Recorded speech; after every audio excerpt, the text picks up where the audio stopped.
evening, everyone. I'm Rashmi from greytHR and today's moderator of this session. So I welcome you all today to our 54th Ask the Expert webinar, Parichay.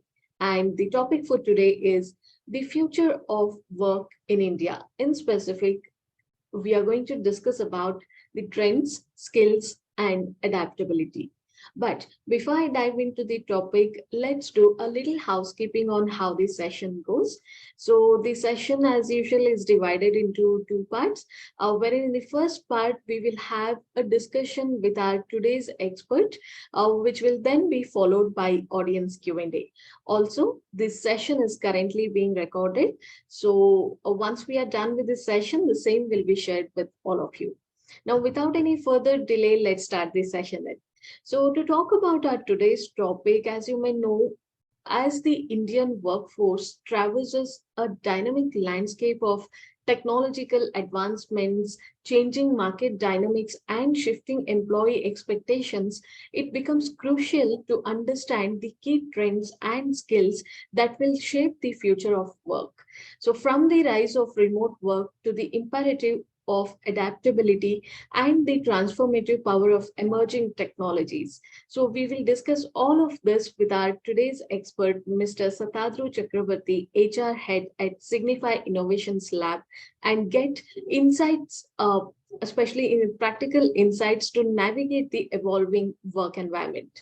But before that, let me tell you a little more about Mr. Satadru. So Mr. Satadru Chakraborty has extensive experience in developing and executing HR strategy for building high-performance organizations across geographies. His forte includes strategic HR business partnering with a global portfolio, executive coaching, change management, organization design, integrated talent management, like performance management, talent assessment, succession management, HR consulting, corporate governance, and employee engagement. Mr. Satadru, we are very pleased to have you here in the session. Once again, welcome to this session. Thank you. Thanks a lot, Rashmi. Good afternoon, everyone. The pleasure is mine as well. Thank you. All right. So on this note, Mr. Satadru, let's start our discussion. So to start off with, Mr. Satadru, I'd like to hear it from you. Like imagine 5 years from now, what do you envision as the most significant transformation in the workplace in India? And how can individuals and organizations prepare for it? Well, okay. Good afternoon once again. Thank you for having me here today. Thanks, greytHR. Welcome you all. Thanks for pulling out time to come to this webinar. Well, to your question, Rashmi, I need to take a little step back to kind of set a context for this entire crowd so that we are together in this journey for the next 40 minutes. See, we are all aware, maybe, and this is an information on the public domain. This is not something that I am kind of drawing in from my side. There are a lot of mega trends which is disrupting overall economic growth currently. If you look at the current situation and global interdependencies, you look at climate interferences, you talk about the trends of multi-generational workforces we are dealing with. We are also seeing a lot of push on the talent economy per se. Technology being at the bottom line, I mean, cannot deny that it is the technological disruption is huge, fueled by the recent pandemic. So that being the context, and so your question being workplace trends, how do I look at the few things that are going to be consistent, few things which are going to add onto it.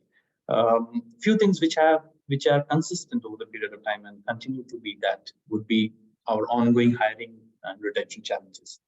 Why I say that is though we are kind of crossed the peak of Great Resignation, it is kind of behind us, but the fact still remains there are a lot of people who are jobless. But there are a lot of open positions as well. So there is this constant divide that continues to be there, and this gap continues to be there. So our ongoing hiring challenges continues to be one of the trends that I foresee. and hence the retention challenges as well. If you look at the World Economic Forum data and then what they have been talking about, is this entire thing it talks about how this problem is especially acute in lower paying jobs and industries. And is part because employees who no longer are willing, to accept many of the conditions that were standard before pandemic. But does that mean that it's not pertinent with the middle management and senior management? No, it is equally pertinent. But the reasons are a little different over there. It is more of lack of advancement opportunities. The key motivator being opportunities available.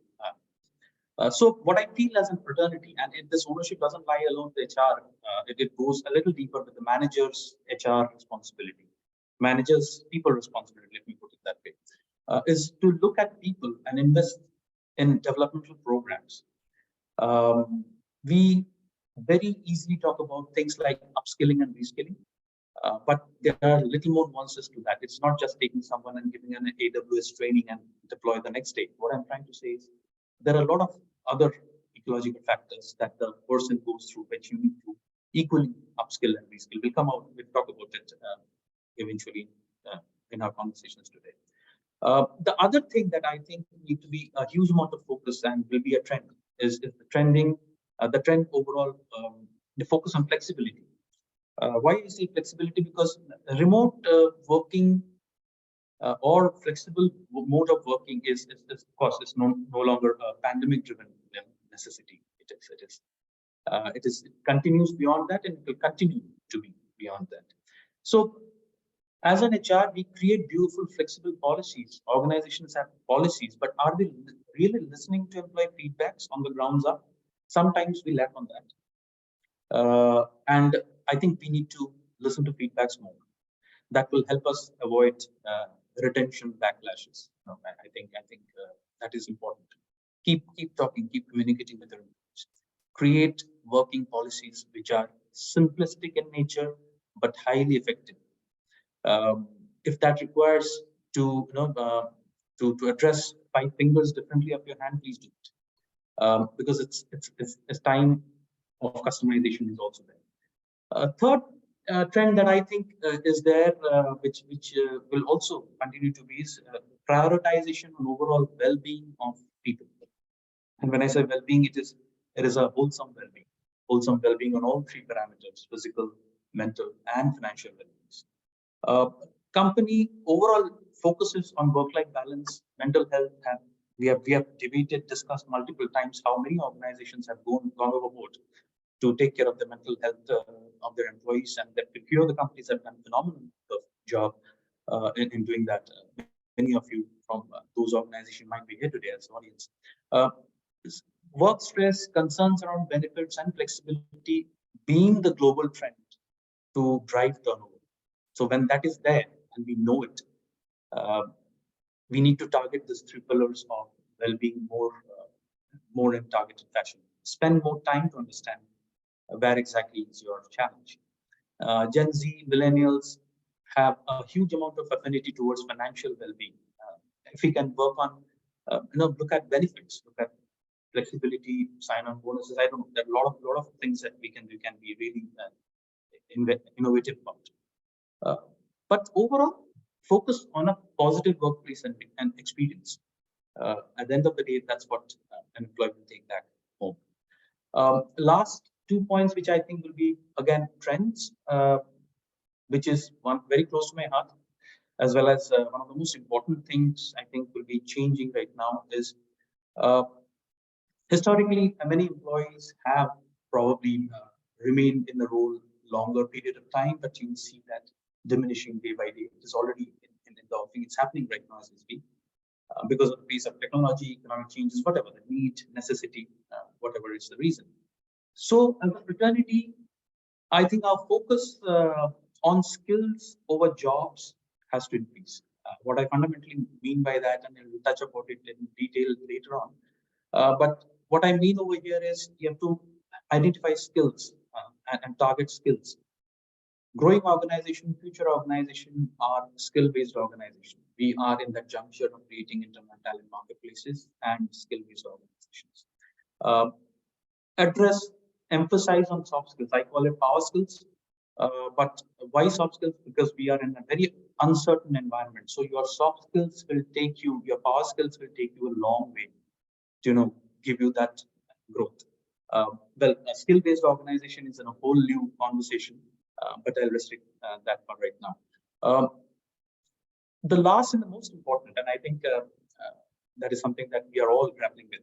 We are already, few of the organizations are doing it, and few of them are already transiting towards. This is the transformation of HR as a function, and how do we utilize technology and data to our and the business's benefit.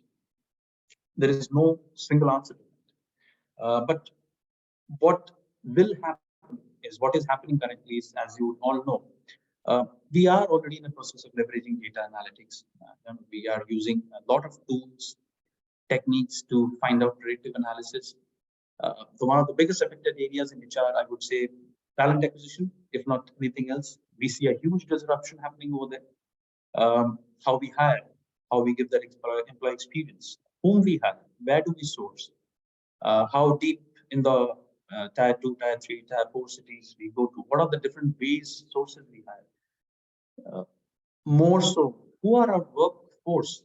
Do we realize our workforce has expanded superpower? I mean, we are not alone FTs, full-time employees. Our workforce has expanded. It's people who are also contract employees, they're solution providers, they're partners. There's a huge ecology working. So think on those lines. How do we integrate? How do we include them, make them a part of the system? All this doesn't go anywhere without a constant drive on diversity and inclusion. Inclusion is the key. I think that will remain across all segments. I think these are the few key trends what I've seen. Sure, Mr. Satadru. Thank you for sharing your valuable insights on this. Moving on, if you had to pick three essential skills that every Indian professional should develop to thrive in the future of work, what would they be and why?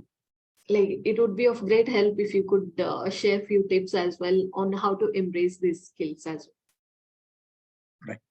So to understand skill, and there are a lot of white papers as well also online available. But what I kind of draw in from all those studies and understand from my experiences, there's an individual by the name Jamai Cascio. If you know, many of you have read their recent model. He talks about the Barney model of working. That is the brittle, anxious, non-linear, and incomprehensible model, which is a complementary model to the VUCA model of businesses. What it talks about is how brittle the structure is, how anxious people are, how non-linear results are, and of course, how incomprehensible the future is, or the demands is, or outcomes are.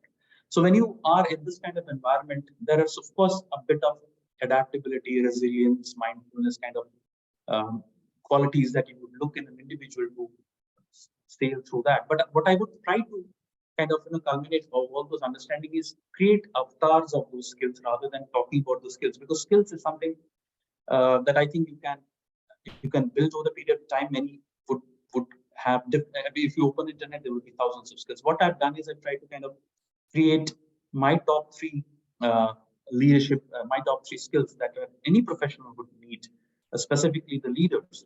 I think the number one skill, keeping our completely incomprehensible future in mind, is the part of being a futurist. Futurist isn't a visionary.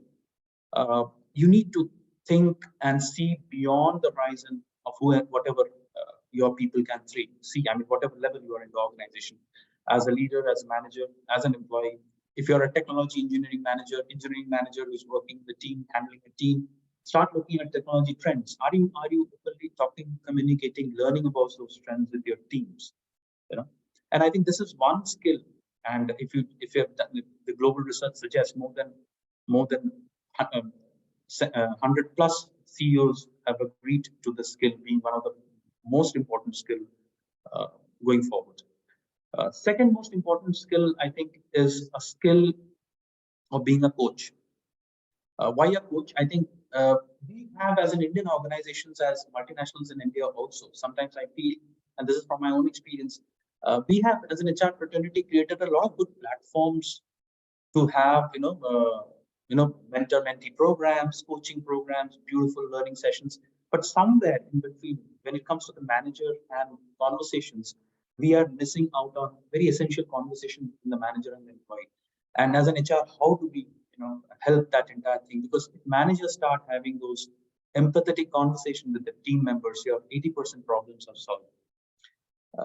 Great coaches motivates, they inspire. So I think it is extremely important when the times of turmoil, ambiguity, motivation comes from within the team. Are you creating performance-driven teams? They also develop teams. They also develop leaders from the teams. So coaching is second most important thing, I think. Third, I think you have to be a strong and extremely brilliant translator. Why I say translator is communication comes one way, but I'm talking of translation of all the processes and knowledge that you have, understanding of the industry, and translating to your employees, to your teams. Please try to understand all kinds of verbal, non-verbal communications available from your insights, from the market, and translate it to the teams. Translation is important. How do you translate those information? Between and by the way, you're dealing with different generations in your office. Okay, so your translation has to be maybe customized at times. Translate properly. Why are you doing what you are doing?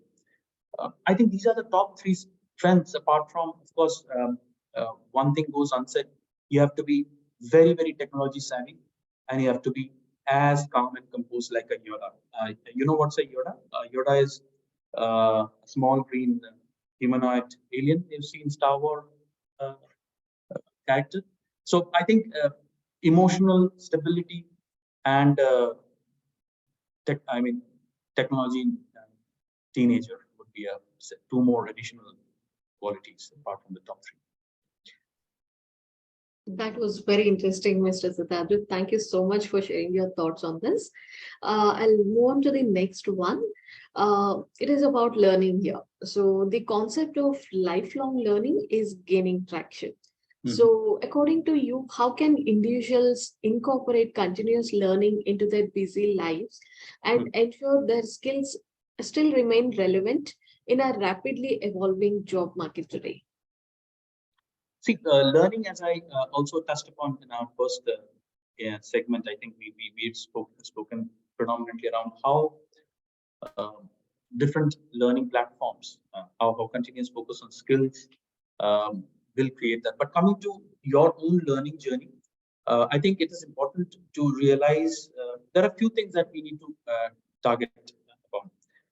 There is an edutech transformation that's happening, which is the technology in the entire education industry, which is predominantly talking about your different learning modules that's happening, utilization of those to a large extent to create your academies will help. I think it is important, and in our organization, what we have done globally is we have a learning platform which overall covers all the aspects of learning. It's an integrated platform, of course, standalone, and it works end-to-end to drive learning across the organization. We use that extensively. What we have done is we have tried to create small pockets of learning nuggets in them, specifically targeted to skills. So one of the most important things that as an HR you can do is go back to your drawing board, if not as an organization, at least in small pockets, you identify the skills that you want to drive as an organization. First of all, identify those, target those skills, try to develop that. How do you develop that? Create academies on learning platforms related to that. This entire, and of course, one thing you should not forget, do not invest in a standalone tool. A standalone tool in the sense, this is one of those tools which does not talk to your overall system and it doesn't align to it. Non-integrated systems typically emphasize on your ROI that you're spending on. I'm talking both ways, by the way. I'm talking as an HR right now, but I'll also talk about your individual learning. So as an HR also, you have to look at internal marketplaces, how that stays relevant, how you give them those avenues of growth systems. So what we have done is we have created learning academies on the learning portal, learning path, as we said. And now these academies and the people who are going through this learning session also goes through assessment. And these assessments are nothing but different levels of proficiency in a digital competency world. We identify some group of 12 digital competencies within this organization, within our organization, and we try to move people up the ranking. So how are we targeting to do that? So that becomes a part of your learning journey. Coming to your own individual learning, I think a lot also depends of you. How do you look at your learning journey? I think I fundamentally believe reading helps. For me, reading helps in throughout all kind of things and future trends and things like that. Apart from that, a lot of be curious about the new technology. I think as an HR, you need to start thinking about what are the new trends in technology in HR that are coming on, because that will be something that as a subject matter expertise or leadership that you can give to your employees. What are the new ways of learning that's happening inside in the trends? A few days back, we were in a one of the panel conversations where we're discussing exactly how different organizations are leveraging their learning. One of them said, I cut down the entire learning team just by deploying a tool across. I just manage a group of 5,000 members organization with just 3 or 2 learning members, just with the help of this tool. And how beautifully that was kind of, and antagonistically done with the manufacturing company, where they have both footprint of 70, 20, 10. They use tools, but at the same time, they still continue to do classroom sessions. So we have both ends. So what do we choose for us? The future remains with edutech. Future remains with platforms. But two very interesting qualities, and this is something that I also mentioned 2 days back on LinkedIn and one of the articles that I wrote about. Two qualities that doesn't go anywhere is, I think, as an individual, your learning will only happen if you craft your own work identity. What I mean by that is, if your passion does not lie in what you're doing, come what may I give you in platter, you will not like that. Right? So your passion should continue to be in that area. So why do you think most of the learning programs fail? Because you're pushing some learning people don't relate to. Simple, isn't it? Or it is not the need of the hour. Someone wants to move from, does want to do MBA, you're pushing some certification of whatever can that be an analogy. So craft your own work identity. What I mean by that, if you are an enthusiast who has given up a travel job for your sales role, look for a job which is in travel industry. Get into that industry. These are also very effective methodology, when you're crossroads of your career. Another very important thing that will go a long way for your own learning journey, I think, which has worked fantastically for me, is I fundamentally invest on one internal locus of control for myself. I mean, I focus on things which are in my control. I have created paths and mechanisms that my learning does not stop in certain ways, whether it be attending seminars or coming to sessions like this where I learn both ways, and I will be looking forward to that. And also different white papers which are still not out.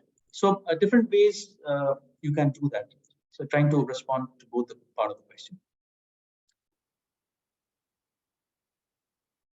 That was very insightful. Thank you, Mr. Satadru.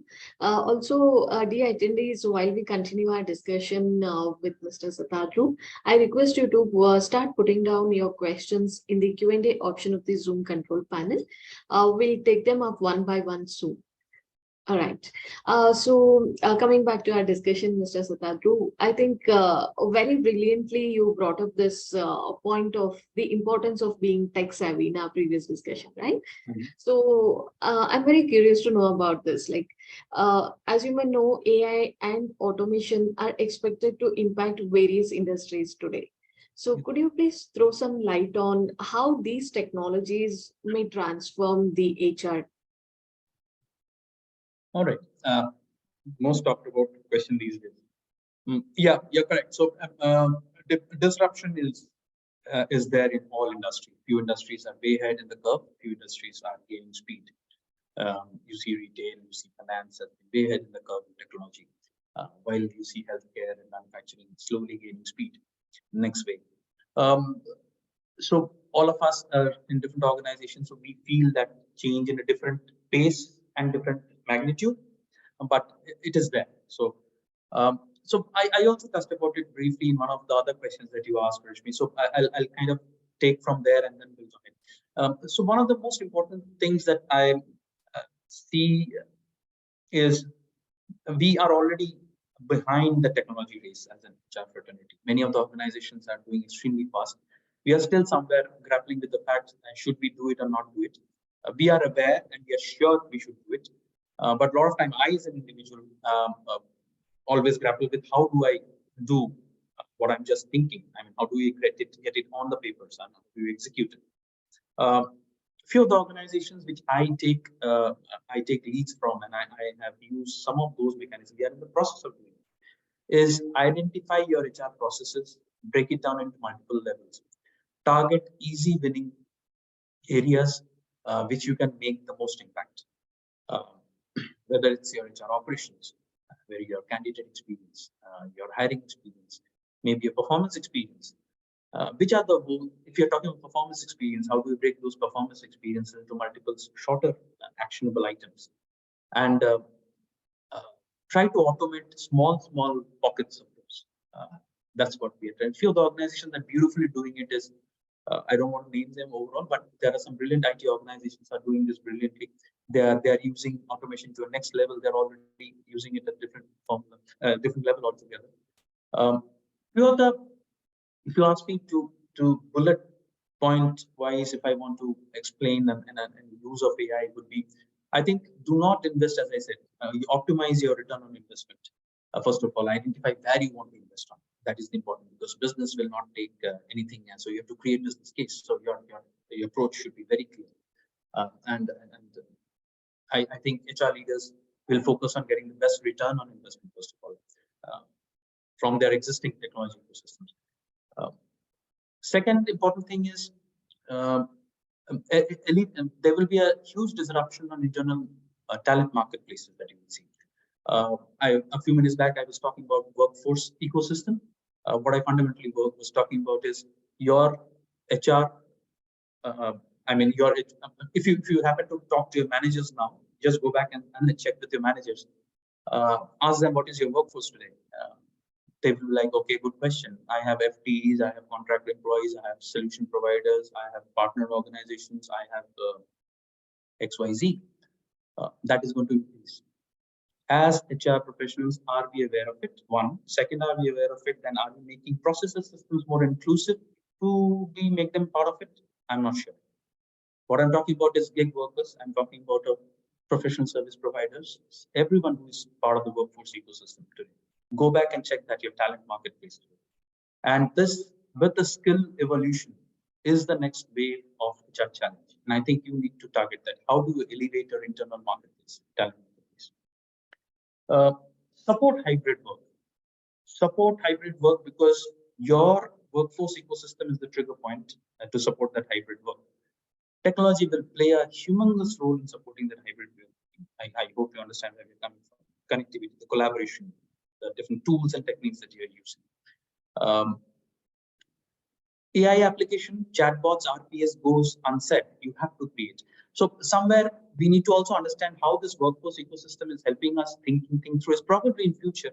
Why I am giving that food for thought is probably in future you will see super teams working together. What is super teams? Super teams is nothing but an FT, a contract employee, and a chatbot working together. You never know. So you need to create policy system structure to facilitate super teams within your organization. This entire thing will help you create and fundamentally, identify what are those areas that you really need to focus on.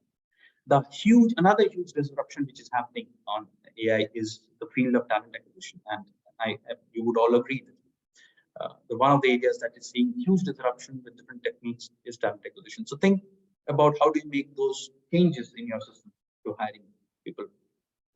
Nothing goes unsaid that virtual reality will be your next best thing in learning. I was seeing one of the examples recently. A group of scientists were traveling to an Arctic Circle expedition. From there, local school were connecting with them over video calls and seeing the live examples and talking to the scientists there. Think about the amount of technology they are using.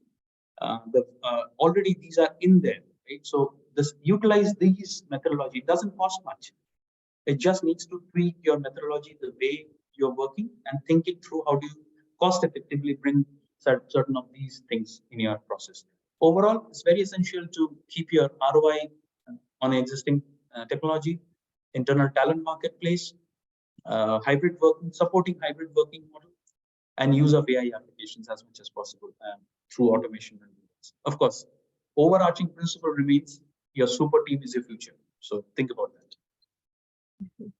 Thank you so much, Mr. Satadru. I think that was quite informative.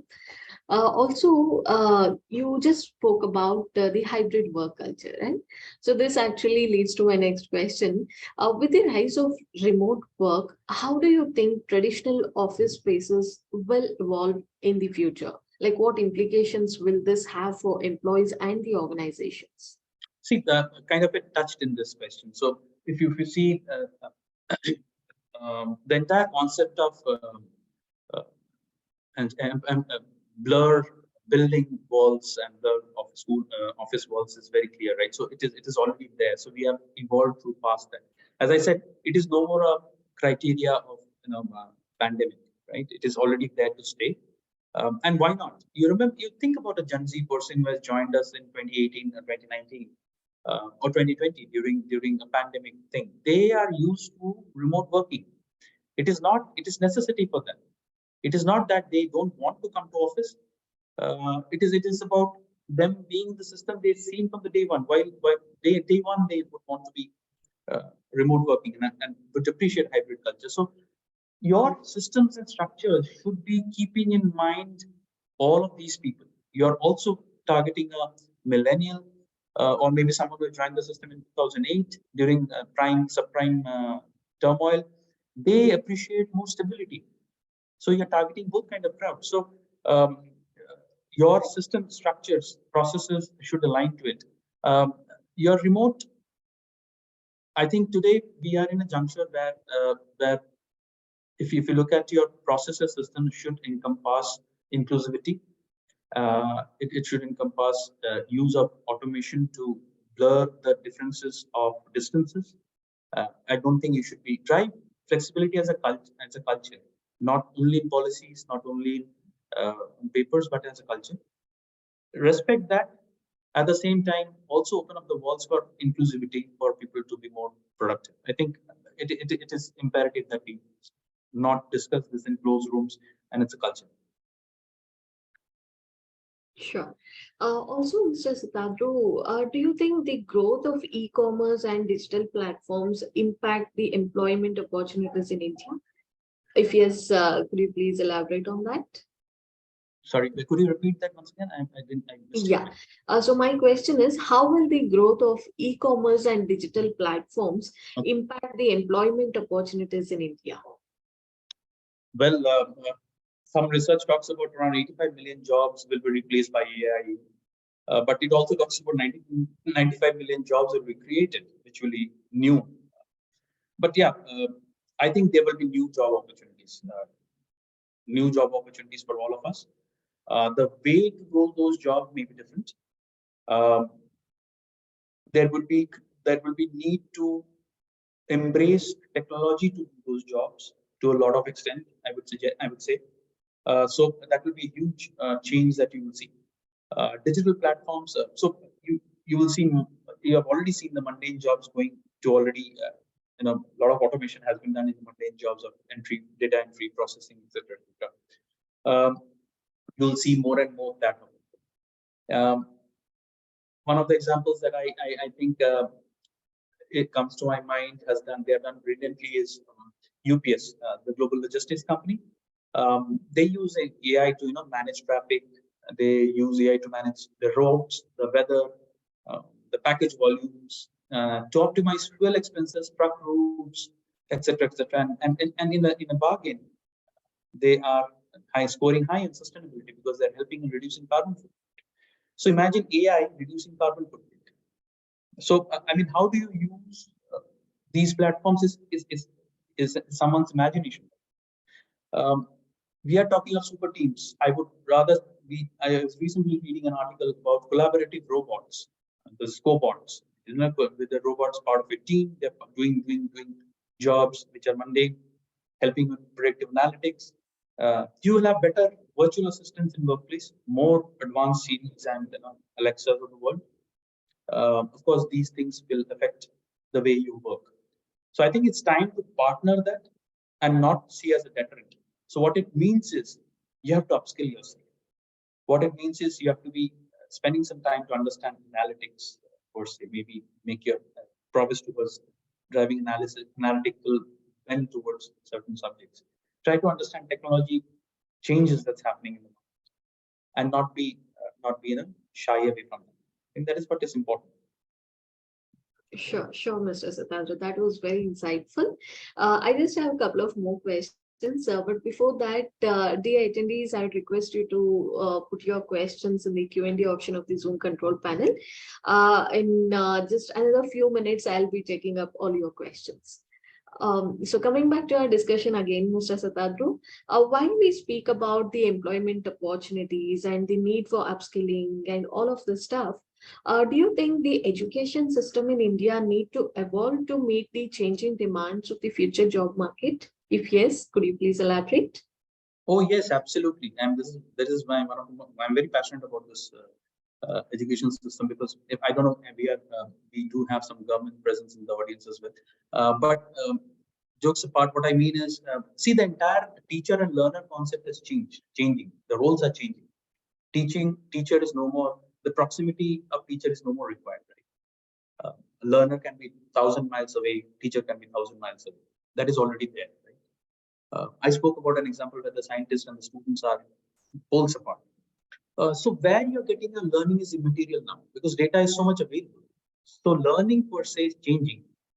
Is our education system supporting that learning? I don't think so. Students are currently collaborating through Wikipedia's information, through Google documents, through different collaborating mechanisms.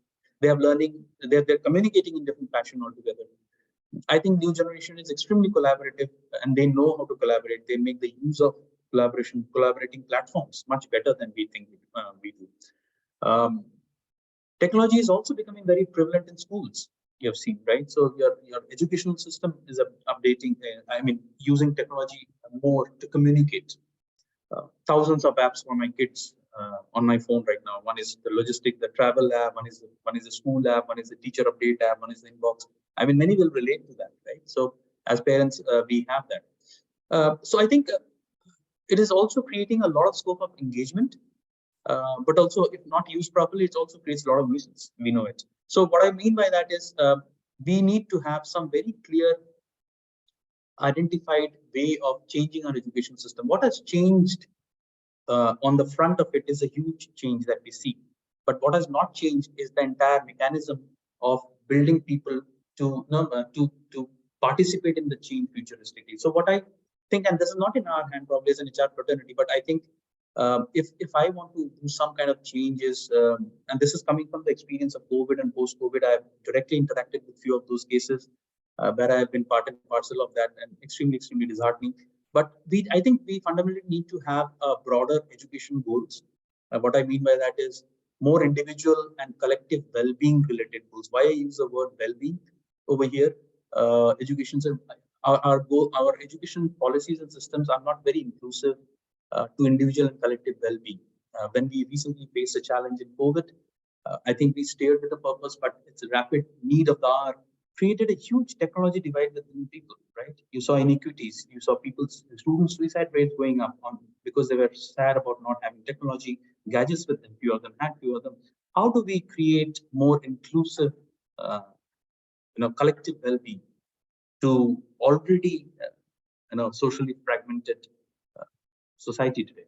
So I think it is our school system, our education system should think about that. We are targeting too much of the operational aspects and not targeting how to visualize it. Second most important thing is the competency to transform our society and shape our future. So are we using our subject knowledge? Are we making an individual student capable to build competencies early on in their career? Because they are already into a very fragmented, differently, and they're navigating different contexts completely. We cannot probably think about what are the challenges they face in the schools during the time, the family, community, region, huge progress in digital space. So I think two important things: broader goals, collective well-being, and those goals, and second is competency-driven educational system. Sure. Thanks for elaborating on that, Mr. Satadru. I think we have our audience questions coming up, so I'll just take up one last question from my side.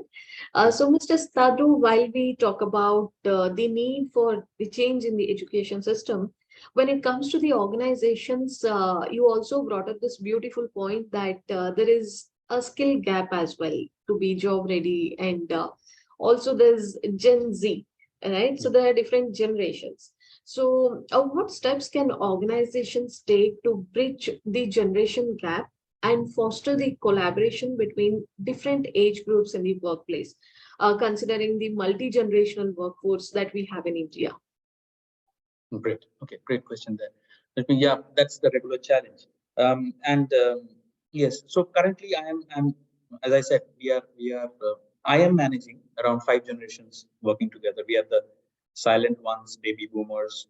Then we have the, I think, Generation X, millennials, Generation Z, all having different requirements. So you have the traditional silent generation to a very progressive, but someone may say they're disloyal Gen Zs. Sorry, nothing of those ones, but it is more of a characteristic of the generation, it's not an individual. So I think as an HR, as managers, and here where the culture management comes into picture, how HR is driving these changes with the managers over there. Because if you want to drive something, you have to do it with managers, with people below in the teams. I think you have to start challenging harmful stereotypes. That is the number one point that you should do. Any harmful stereotypes, stub it out at the beginning. Don't let it flourish, even as a great point within the organization. You know, as I was mentioning, who have joined, there are different people who have joined during pandemic. There are different people who have joined during subprime time, before that, after that. So they have all seen different schedules. They're all seen different times of evolution of ecosystem. So their requirements, their lenses are pretty different. So there is always a value in educating ourselves on realities that different generations have faced throughout their careers, and we need to respect that, appreciate that, come with that mindset. Educate your managers if they're not. Challenge harmful stereotypes. Communicate. Second most important thing: communicate your preferences openly and clearly. We shouldn't expect any reason for approaching our work and why we are approaching something what we are doing. We are grown up, people are grown up, and they're professional. Are we communicating enough to clearly communicate preferences? We can have preferences, right? But we have to communicate that openly. Very important third point: respect boundaries. It is not necessary for every person to agree, but it is important for them to understand also to why certain things. The wider representation of the age groups at work, has introduced new beliefs and values in the office. So overall taboo topics like diversity was a taboo topic couple of years, a decade and a half back. Mental health is still a taboo at certain areas, a huge area of influence. Gender roles, again, not discussed topic on tables, but I think many of them would appreciate and agree to it. So talk about them, but respect the boundaries. Make everyone inclusive to the conversation that you're having, why you're doing certain things. You need to be, as an organization, create that value of respect, that whatever issues are being discussed are discussed because it is the need of the hour, it is the organizational need that needs to percolate as well with the people. And the most important thing, and this I regularly have with all my managers, perceptively, non-perceptively, as HRs, as managers, don't play favorites at any level. Let every voice be heard and considered. Instead of perpetuating an environment where you create a us versus them, dynamics at work, let's change the narrative going forward. I think these are two things: challenge harmful stereotypes, communicate your preferences openly, respect boundaries, and very importantly, don't play favorites. Absolutely, Mr. Satadru. I think you brought up some valid points here. Thank you for sharing that.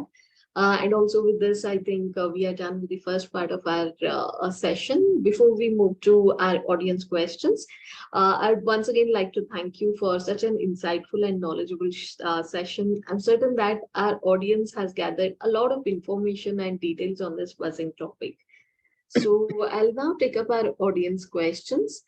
So one of the questions we have from our attendees is how does one develop and practice skills like visionary, being coach, high EQ, with the current work environment where the expectation is conflicting?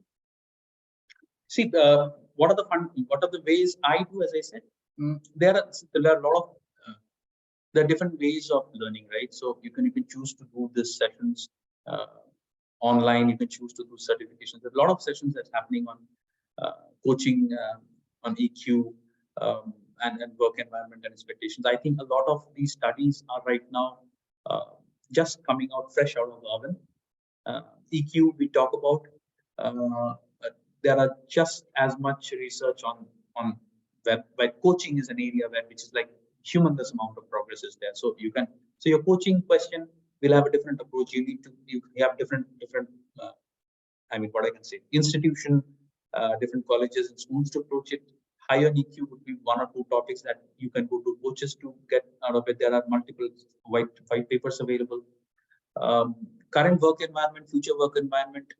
These are the topics which are like available on internet, and you can do reading. So multiple websites. Probably a good idea to share it after the session. There are a lot of websites that you can learn from. Your, as I said, your interest, you will learn as much as what I believe is one will learn as much uh, as much as you're flexible to learn. I mean, if within your work limits, how much time we get, pull out some time to do that. I think you need to do that. It's an investment on yourself. Uh, I think I would look at it more from an internal drive than more of an external motivation. Yeah. Sure. Thanks for answering that. I hope that answers the question. Mr. Satadru, we have our next question from one of our attendees. It's about great resignation. So the question is, what are your thoughts on why the great resignation is still happening? So as I said, great resignation is still continues to happen because I think fundamentally we are not targeting people development in an organization in a wholesome fashion. Somewhere or the other, and this is with my experience, and pardon me if I don't connect to many of you. I have seen organizations with a maximum retention where there is an end-to-end work, where people see what they are designing and what they're deploying, wherein not as much in piecemeal jobs. Okay, that's why historically, and services industry has typically higher attrition rate. Probably you're working on certain piece, certain activity. Once done, you're moving on to next project. But in a more you will see where you have end-to-end work responsibilities. Even within that organization, they will be more engaged. So I think one of those areas is what kind of jobs people are they aligned to good jobs? Are there proper advancement opportunities within the organization? When I say advancement opportunities, it encompasses your role, your next role, your skill gaps identified, your conversations. I think more is important. That's what I was talking about. Managers need to have conversation with their teams. I think that has been one of the lacking area. But HR has done a good job, but I think HR needs to also drive it through managers. That's where I have found a little bit of challenge in which we are trying to cover. Managers needs to play a lot role because they're the closest, right? You would agree to it. So they keep on motivating the entire churn. And also, you need to understand overall structurally, organizations are grappling with this entire concept of flexibility. And how do you land it properly? How do you land the message properly? How do you land the policies properly?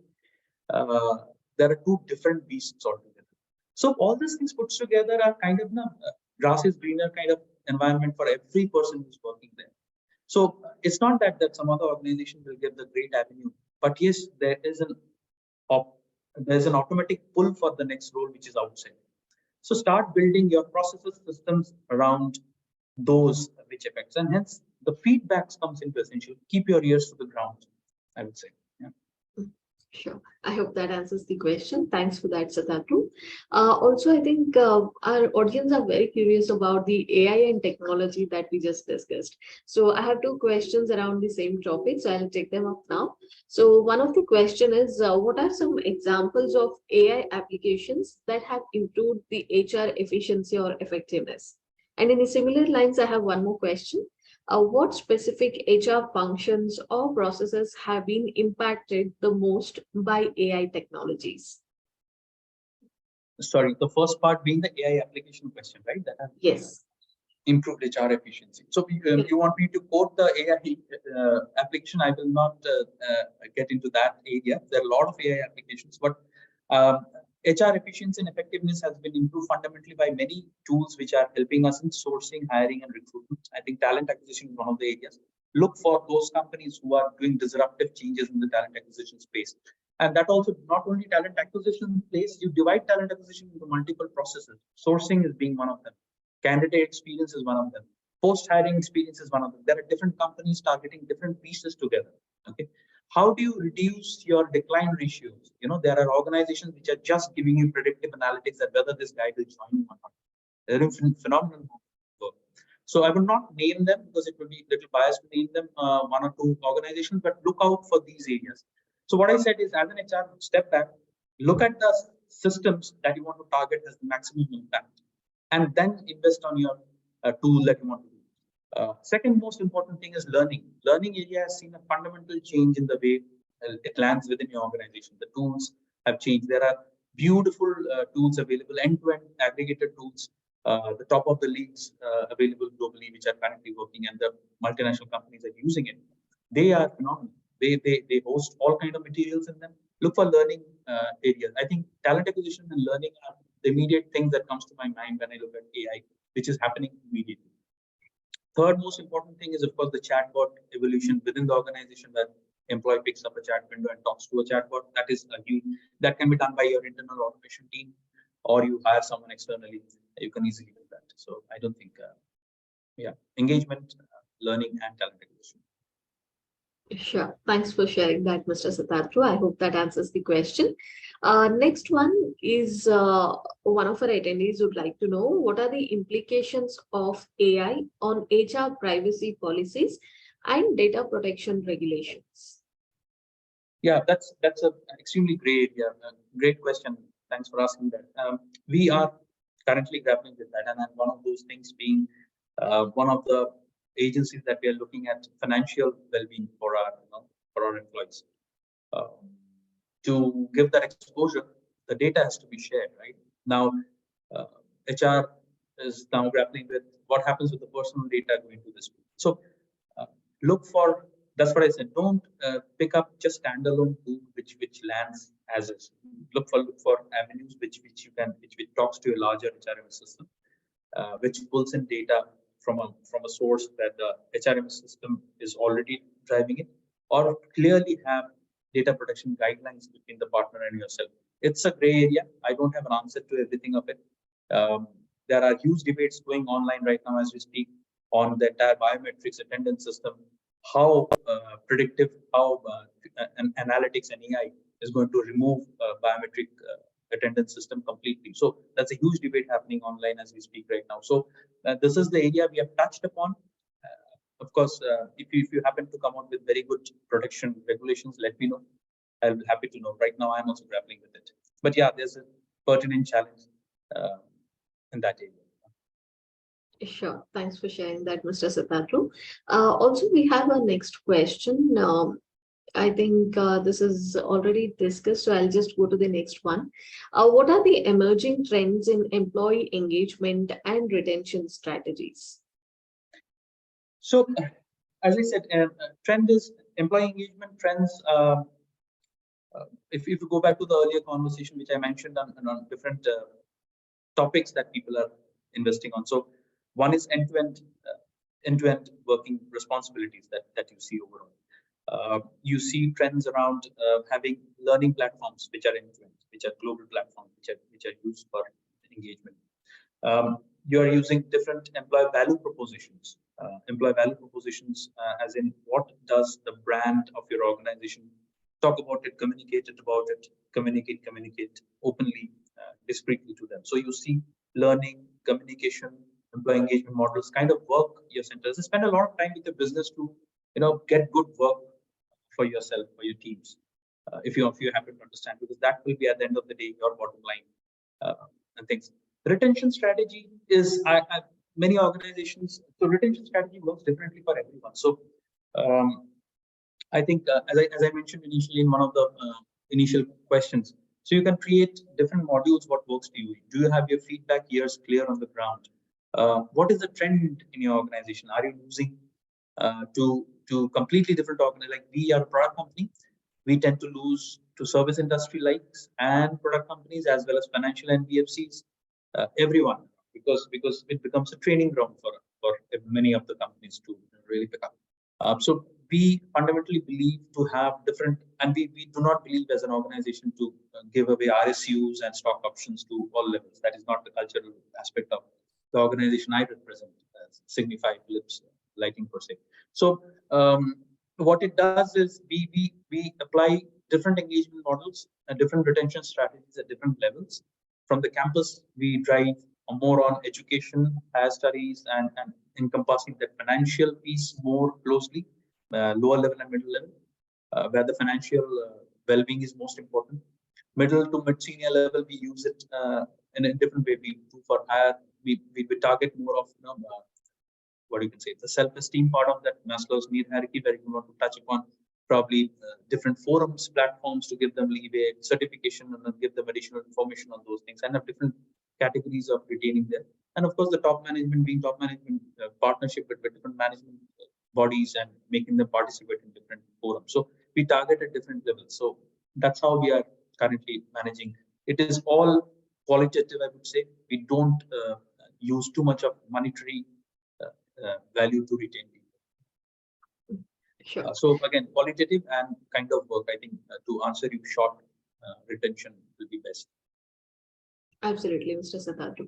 Also, dear audience, we are trying our best to take up all your questions, but due to interest of time, we might have to skip few of your questions, but please don't be disappointed. We will definitely get back to your questions with the responses. So for now, I'll just take up one last question for the day, Mr. Satadru. So I think this is just the extension of what we just discussed.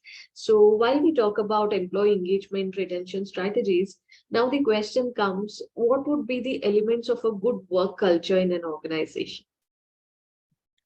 Elements of good work culture will predominantly, the fundamental element of good work culture starts from learning. That's my 2 cents. A learning organization is a growing organization. Learning organization, it has to be a learning organization, open to learning, open to changes. Second most important element would be your manager playing a mentor or a coach as a culture. So if you can drive that, that drives a lot of friction, a lot of these initial level troubles and initial level understanding of why your people leaving, what are they like, what they want, gets negated out there. So learning organization, manager as mentors and coach. These are 2 very important aspects. Third most important aspect of a good organization is open communication and transparent communication. Most of the organization fails to do that, and we believe we are doing a fantastic job in communication. But if your communication doesn't land to the last mile the way it should be, then you have lost the game. So I think communication is again super important. And as an organization, 2 things are you embracing at your core DNA. One is inclusion, one is technology. There's a research that says 60% of people leaves an organization because the organization is not tech savvy. They're resistant to tech changes and technology. And that's rightly said, because that is the underlying principle. That has become the central part of your good organization. So you need to have technology and inclusion at the core. Got it. So thank you so much, Mr. Satadru. I think on this note, we are coming to the end of this session. But dear attendees, if there are any more questions pending, do not worry. We will definitely get back to you on the same, like I already mentioned. So once again, thank you, Mr. Satadru, for this session. And you have certainly given us a lot of insights on the future of work in India. Also, dear attendees, you can post your questions on our greytHR community as well. The URL for that is given below here. So greytHR is basically the knowledge sharing platform. So you can post your questions and seek answers from the industry peers and experts. And also would like to thank our attendees as well for joining us today and for making it successful. If you have any more questions, please write back to us on the mail ID that you can see on the screen. That is rakikautam@creative.com. And we will definitely get back to you with the responses. So on this note, we'll see you in the next session with another interesting topic. Till then, have a great time. Stay safe. Thank you. Thank you very much. Thanks for your time.